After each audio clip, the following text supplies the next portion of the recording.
Attack on Titan chapter 1।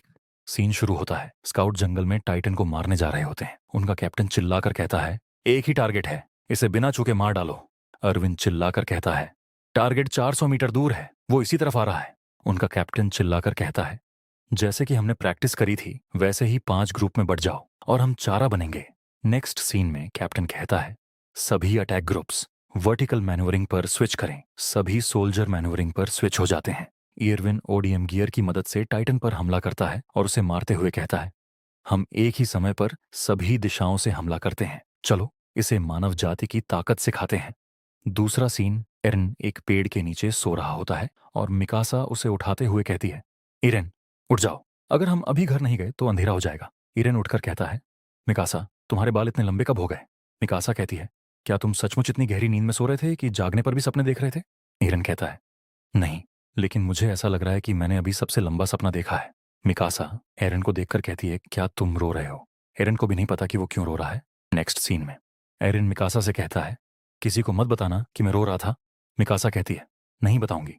Next scene में Mikasa कहती है, बिना किसी बात के रोना, तुम अपने डैड से अपनी जांच क्यों नहीं करवाते?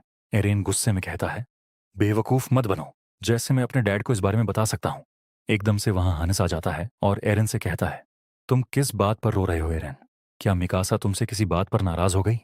एरन कहता है, तुम्हें क्या लगता है कि मैं रो रहा हूं और तुम्हारे मुंह से शराब की बदबू आ रही है? एरन 3 सोल्जर को ड्रिंक करते हुए देखता है और कहता है, तुम दोबारा ड्रिंक कर रहे हो? हनस कहता है, क्या तुम दोनों इसमें ज्वाइन होना चाहते हो? एरन कहता है, हमें नहीं होना ज्वाइन, तुम्हारे काम का क्या? हनस कहता है, ओह, हम आज गेट ड्यूटी पर हैं, हम यहाँ सारा दिन भूखे प्यासे रहते हैं, अगर कभी कभी खाने के साथ शराब भी हो तो इसमें क्या बड़ी बात है? एरन कहता है, लेकिन इमरजेंसी में क्या तुम नशे में लड़ पाओगे? हंस कहता है, किस तरह की इमरजेंसी? एरन चिल्लाकर कहता है, मैं इस बारे में बात कर रहा हूं कि अगर उन्होंने दीवार तोड़ दी और शहर में घुस गए तो। हनस कहता है, अरे एरन, अचानक अपनी आवाज इतनी ऊंची मत करो। पीछे बैठा सोल्जर कहता है, डॉक्टर का बेटा तो जोश में है, अगर कभी टाइटन दीवार तोड़कर अंदर आ गए तो हम सिचुएशन संभाल लेंगे, पिछले 100 सालों में ऐसा कभी नहीं हुआ। एरन कहता है, लेकिन इस तरह बेफिक्र रहना खतरनाक है, मेरे डैड ऐसा कहते हैं। हनस कहता है, खैर, तुम सही हो सकते हो, मैं डॉक्टर यीगर पर शक नहीं करूंगा, आखिर उन्होंने इस शहर पर बहुत एहसान किए हैं। फिर कहता है, लेकिन तुम्हें पता है ना, जब तुम सोल्जर बन जाओगे तो तुम्हें उन्हें देखने का मौका मिलेगा दीवार के बाहर घूमते हुए, चाहे तुम वॉल ड्यूटी पर हो या कुछ और। मैं सोच भी नहीं सकता कि वो इस 50 मीटर की वॉल में एक खरोंच भी लगा पाएंगे। एरन कहता है, तो आप उनसे लड़ने के लिए तैयार ही नहीं है ना? हनस कहता है, नहीं। एरन गुस्से में कहता है, क्या बकवास है, तो खुद को गैरिसन कहना बंद करो और इसे वॉल कंस्ट्रक्शन कॉर्प्स बना दो। हनस कहता है, आइडिया बुरा नहीं है, जब हालात बहुत खराब हो जाते हैं तो सैनिक एक्टिव ड्यूटी पर होते हैं। फिर कहता है, दूसरी ओर जब मेरा और मेरे साथियों का मजाक उड़ाया जाता है कि हम बेकार निकम्मे हैं, तो इससे पता चलता है कि हम सब शांति के समय में जी रहे हैं, है ना?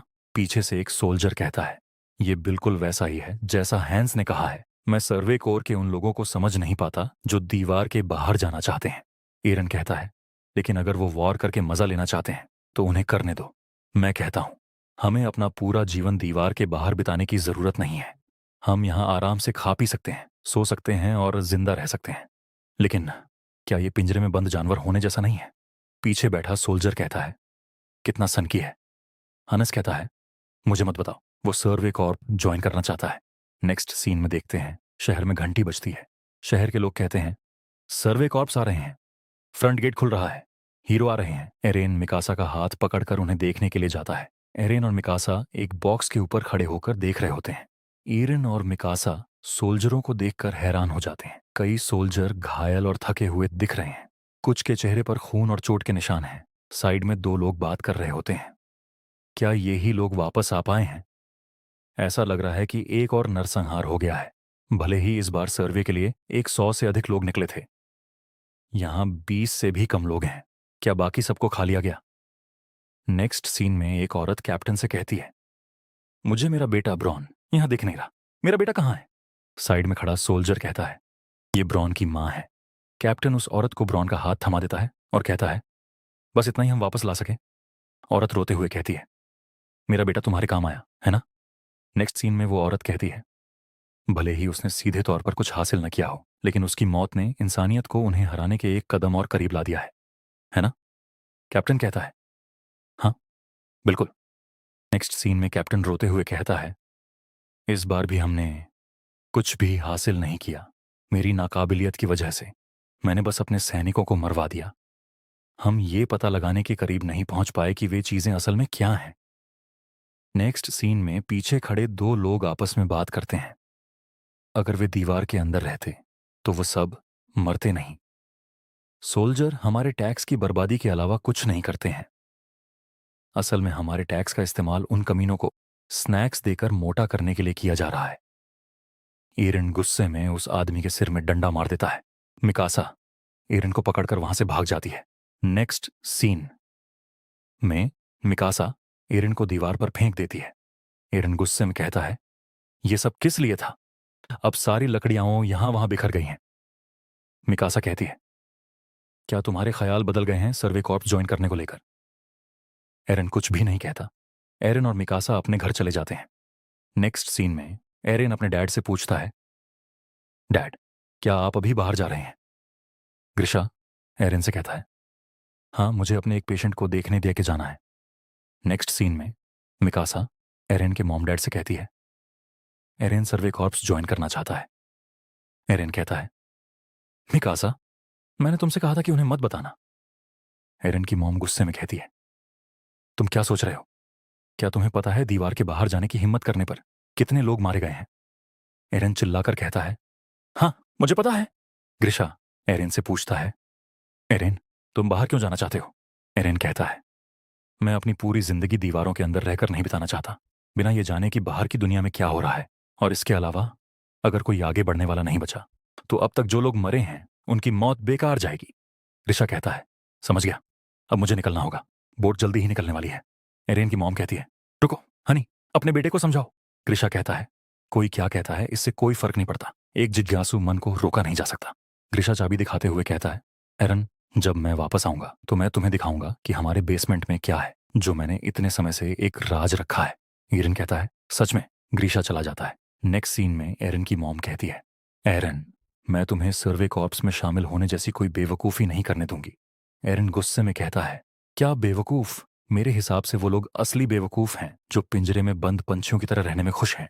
एरन गुस्से में भाग जाता है। एरन की मॉम मिकासा से कहती है, एरन बहुत लापरवाह है, अगर वो मुसीबत में पड़े तो उसकी मदद करना। मिकासा कहती है, हाँ, मैं करूंगी। नेक्स्ट सीन में 3 बदमाश बच्चे अरमिन को मार रहे होते हैं। एक बदमाश बच्चा कहता है, क्या हुआ हेरेटिक, अगर दर्द हो रहा है तो मुझे मारो। आर्मिन कहता है, बिल्कुल नहीं, मैं तुम्हारे लेवल तक नहीं गिरूंगा। ऐसा इसलिए है क्योंकि तुम जानते हो कि मैं जो कह रहा हूं वो सही है, इसलिए मेरे लिए तुम्हारा पहला जवाब ही एकमात्र जवाब है और यह हार मानने जैसा है। वो बच्चा चिल्लाकर कहता है, चुप रह कमीने। वो बच्चा आर्मिन को मारने ही वाला होता है। तभी वहां पर एरन आ जाता है। वो बच्चे एरन को देखकर कहते हैं, अब हमारे पास उस कमीने को मारने का मौका है। तभी उन्हें एरन के पीछे मिकासा दिखाई देती है। मिकासा को देखकर तीनों बच्चे भाग जाते हैं। एरन कहता है, उन्होंने मुझे एक नजर देखा और भाग गए। आर्मीन कहता है, नहीं, असल में उन्होंने मिकासा को देखा और भाग गए। एरन आर्मिन से कहता है, हे आर्मिन, तुम ठीक हो? एरन अपना हाथ आगे बढ़ाता है उसे उठाने के लिए। आर्मिन कहता है, मैं अपने आप खड़ा हो सकता हूं। नेक्स्ट सीन में आर्मिन बताता है, जब मैंने कहा कि इंसानों को एक ना एक दिन बाहर की दुनिया में जाना चाहिए तो उन्होंने मुझे मारा और कहा कि तुम एक धर्म विरोधी हो। एरन कहता है, लोग बाहर जाने के नाम से इतना क्यों छिड़ते हैं? आर्मिन कहता है, ऐसा इसलिए है क्योंकि हम 100 साल से दीवार के अंदर शांति से रह रहे हैं। लोगों को डर है कि अगर हम लापरवाही से बाहर निकलेंगे तो टाइटन अंदर आ सकते हैं। रॉयल गवर्नमेंट पॉलिसी कहती है कि बाहर की दुनिया में जाने में दिलचस्पी रखना भी मना है।